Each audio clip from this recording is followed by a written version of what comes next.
بسم اللہ الرحمن الرحیم۔ محترم احباب، آدمی عالم نزا میں ہے، قریب المرگ ہے، بستر پر ہے، یہ ہے کہ تھوڑی دیر کے بعد اس کی روح پرواز کر جائے گی۔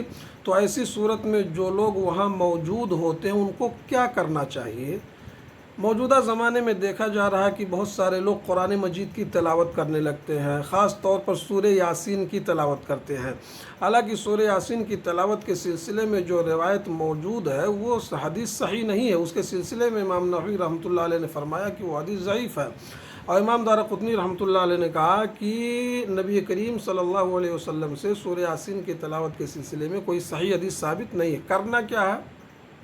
نبی کریم صلی اللہ علیہ وسلم کی ایک صحیح روایت موجود ہے صحیح مسلم کے اندر، آپ نے فرمایا کہ جب تم اپنے ان لوگوں کے پاس ہو جن کی موت قریب ہو تو لا الہ الا اللہ کی تلقین کرو، یعنی ان کے پاس لا الہ الا اللہ پڑھو تاکہ وہ بھی سن کر کے اس کو دہرائے، نہیں اس کو زبردستی پڑھاؤ نہیں بلکہ اس کے پاس پڑھو تو وہ بھی سنے گا تو اس کو دہرائے گا۔ اس کی فضیلت یہ ہے کہ اللہ کے نبی صلی اللہ علیہ وسلم نے فرمایا کہ جس کا آخری کلمہ لا الہ الا اللہ ہوگا وہ جنت میں داخل ہوگا۔ یہ بھی روایت صحیح ہے۔ لیکن موجودہ زمانے میں دیکھا یہ جا رہا ہے کہ بجائے لا الہ الا اللہ کی تلقین کرنے کے لوگ قرآن مجید کی تلاوت کرتے ہیں، سورہ یاسین کی تلاوت کرتے ہیں اور دوسرے اعمال کرتے ہیں۔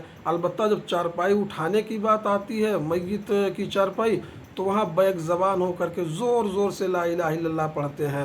حالانکہ یہ کرنا اسلاف سے اور صحابہ کرام سے ثابت نہیں ہے۔